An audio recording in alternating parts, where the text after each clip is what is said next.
I'd like to share with you a story of a good friend of mine named Carlos.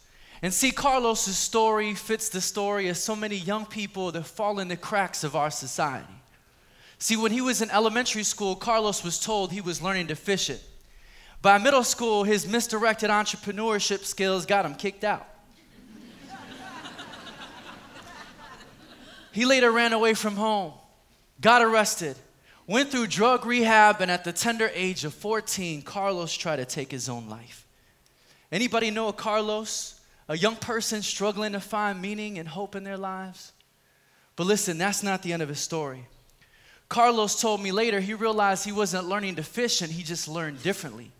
And as he started to apply that learning difference, started to do really well in school and eventually created his own major at a Big Ten university. He told me he found a passion in serving his community, which eventually got him an award from former President Bill Clinton. He eventually redirected his entrepreneurship skills and created a national organization and was later named one of the top young change agents in America by Search for Common Ground Coalition. And now this individual who was told that he was LD is now pursuing his PhD in education at UIC. See, I have a few case studies I would like to share with you all today, but this case study is very personal to me because it's not the story of any Carlos. This is the story of Roberto Carlos Rivera. See, this is my story.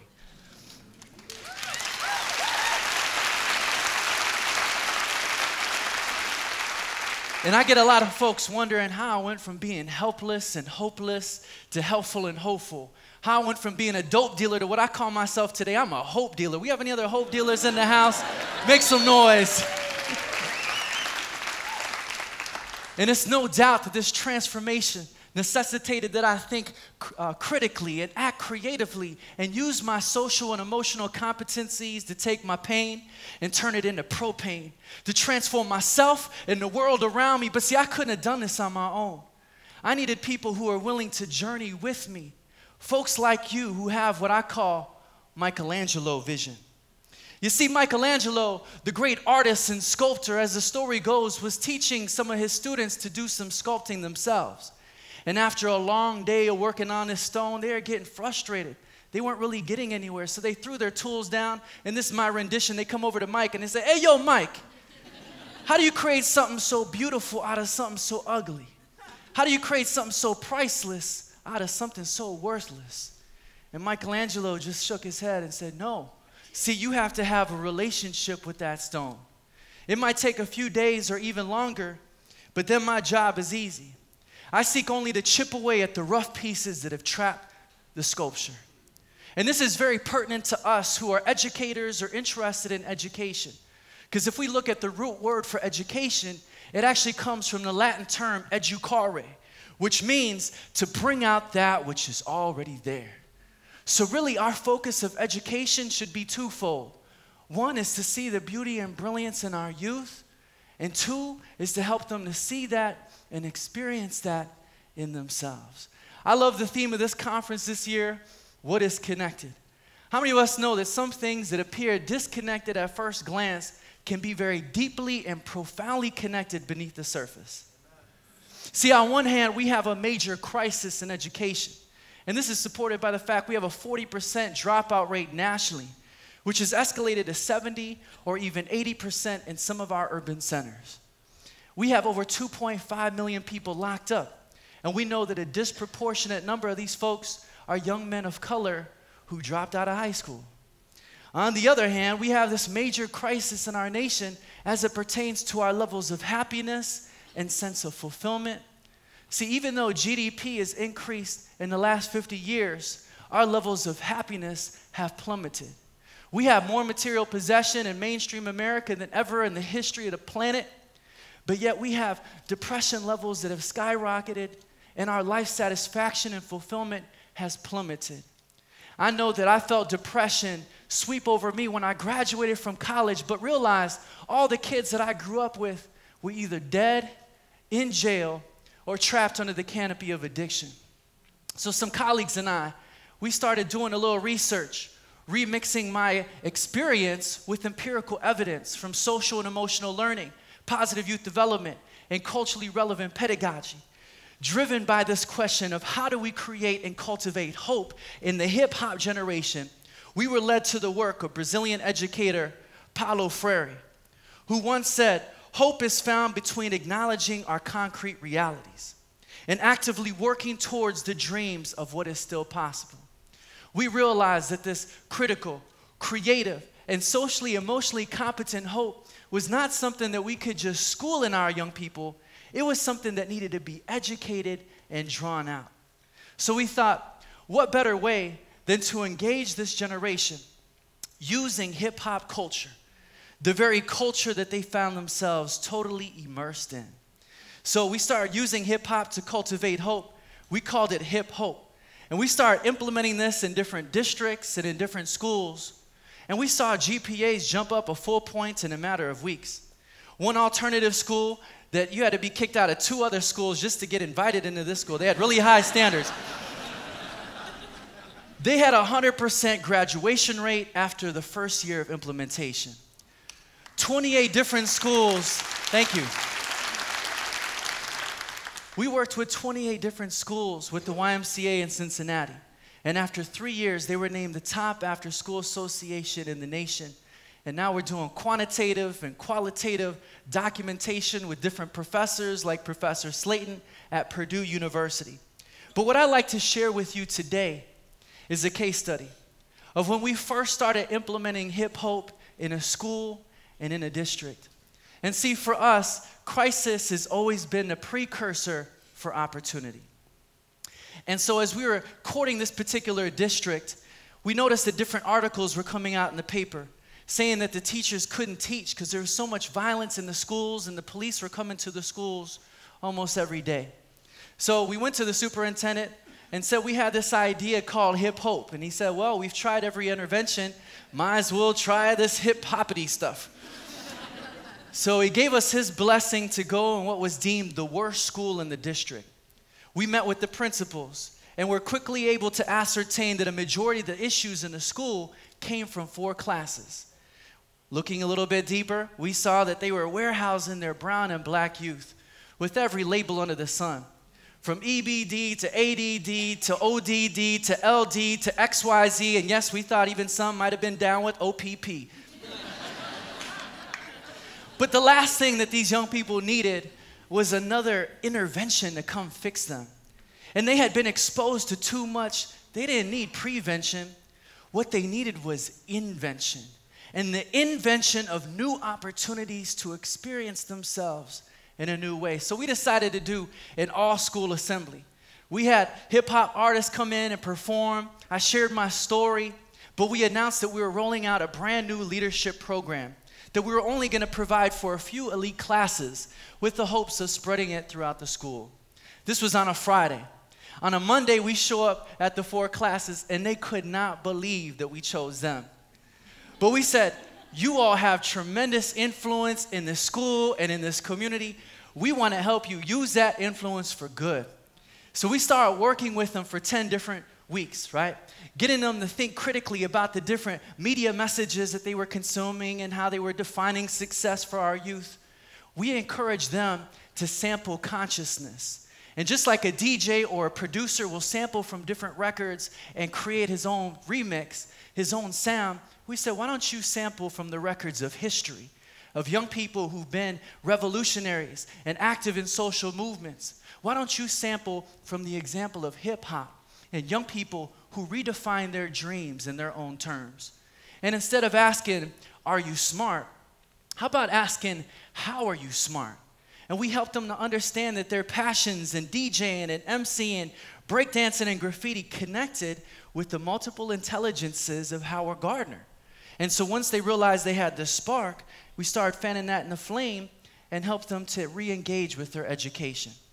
We helped them to understand that they had a voice, that they could share their blue stories, that they could develop their social and emotional competencies by authoring each other's stories and authoring new stories with one another of what was still possible even in their school. And so the culminating event was organized by the youth. They invited the whole school, the whole community. It was packed just like this room is today. And these young people, they got up, they danced, they did poetry, They even did a song called Soul Bling that went, "It's not a new but an old thing. I'm working hard, man, trying to let my soul bling. I ain't concerned what your goal brings. I got a purpose and it's more than trying to hold things. You serving them death or serving them life. You serving them wrong, I'm serving them right. You either part of the problem or the solution. So let's solve our problems and start a movement."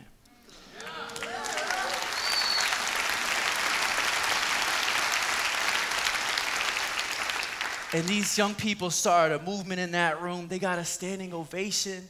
The teachers were crying. They couldn't believe that these kids were so positive, so influential. But we live in a day and an age where it seems like if you ain't got no data, what you're doing don't even matter. And so, fortunate for us, we were collecting the school records and working with the district. And we saw on average the GPAs went up 0.5 point. Attendance improved, behavior issues went down, and in the youth deemed the most at risk in the whole district, their GPAs went up cumulatively a full point in 10 weeks. So we shared this data with the superintendent, who called for a town hall meeting, brought all the principals together, all the administrators, but the highlight wasn't us sharing our cool little PowerPoints, and we got some neat PowerPoints, but the highlight was the young people who gave testimony. One young man said, "You know, my brother's in the gang, and I was planning to join that gang this year, but I'm not going to do that anymore because now I realize I have a dream, and I can see how school connects to me fulfilling that dream." Another young man said, "You know, I smoke weed every day, lots of blunts, but see, I don't do that anymore because now I have hope." And thinking this was scripted, the chief of staff said, "Well, what kind of hope is this? Hope you have today, but it's gone tomorrow?" He looked her dead in the eye and said, "This is a hope I'm going to have for the rest of my life." These young people went on and got on the honor roll, stayed on the honor roll, and became the agents of change, unlocking hip hope in that school, in that district, which was a launching pad for us doing work all over the nation. So I'd like to share a couple reflections with you. First, looking at the research coming from the Search Institute, looking at a demographic of 15-year-olds representative of a sample of youth from across the nation, they demonstrate that young people need 3 things to thrive. One is that young people need to have relationships with folks other than parents. 2 is that young people need to realize that they have a spark or something that they're passionate about. And 3, that they need to understand that they have a voice, that they can contribute to their schools, to their communities that they are situated in. And so, looking at the outcomes, it's a little bit dismal. See, out of 15-year-olds representative of youth from around the nation, only 38% didn't even score high on one of these 3 things. And 7% scored high in all 3. So going back to the analogy of Michelangelo, so much of our society frames our young people as these stones that are defective, that are deficient, and even liabilities. And it's supported by the statistic that says youth criminality has actually decreased 40% since the crack epidemic in the 1990s. But the portrayal of youth as criminals has increased over 600% through mass media. So what we found is in order to build this authentic relationship with youth, we have to see them not as the problem, but as part of the solution, and communicate in ways that are verbal and nonverbal, that we see them like that. If we would have came to these youth in this school with another intervention trying to fix them, we would have not had any breakthrough whatsoever. They needed the invention of new opportunities to experience their beauty and brilliance for themselves. In addition to that, these young people don't need a Superman coming to save them. They already have assets and competencies already within their culture. They just need someone to journey with them, to help them to find that spark and to fan that spark into a flame that can not only ignite their education and academic learning, but might even illuminate and revolutionize this world. These young people need someone to let them know that they have a voice, that they can share their stories creatively, that they can develop their social and emotional competencies, doing things that really impact the world. And in so doing, not only develop their competencies, but transform the world in the process. See, there's a couple of things here. Unlike Michelangelo's sculpture that just sits there, these young people can take an active role in liberating themselves, their schools, and even us in the process. See, one of the unexpected outcomes from this work was the reciprocally transformative nature that was going on.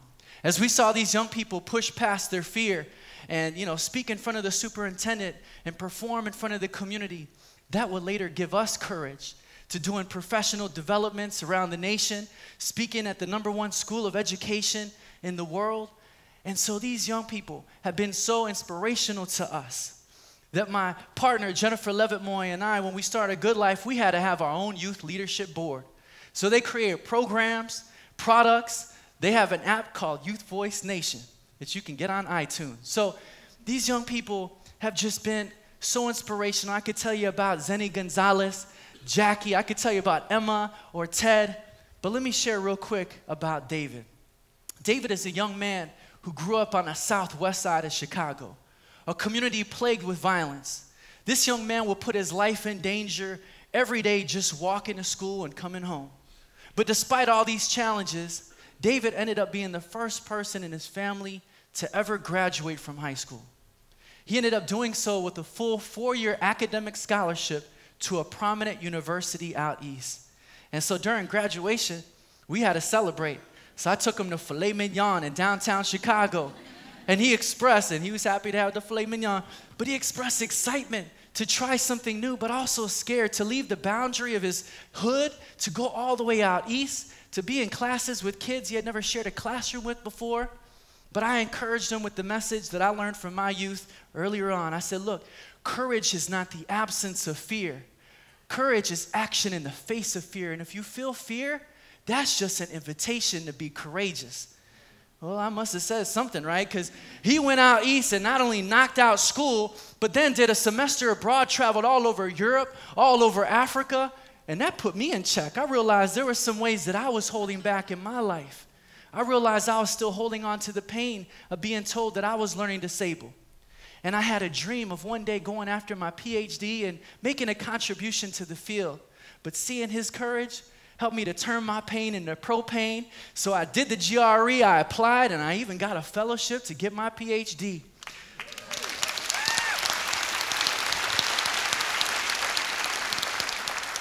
But I had to take David to coffee last summer and just thank him for his courage, because he encouraged me to go after my dreams. And I felt a greater sense of authentic happiness and fulfillment in the process. I want to share with you this last quote. If you have come to help me, you are wasting your time. But if you've come because your liberation is bound up with mine, then let us work together. There is a whole generation of Carloses that are out there that we can engage if we see them not as part of the problem, but as part of the solution. If we can begin this hip-hop process, which is a reciprocally transformative one, we can begin to not only cultivate hope in these youth, but to revolutionize education and reclaim our authentic happiness and fulfillment in the process. Now is the opportunity to get connected. This is the movement of hip hop. Thank you all so much for having me.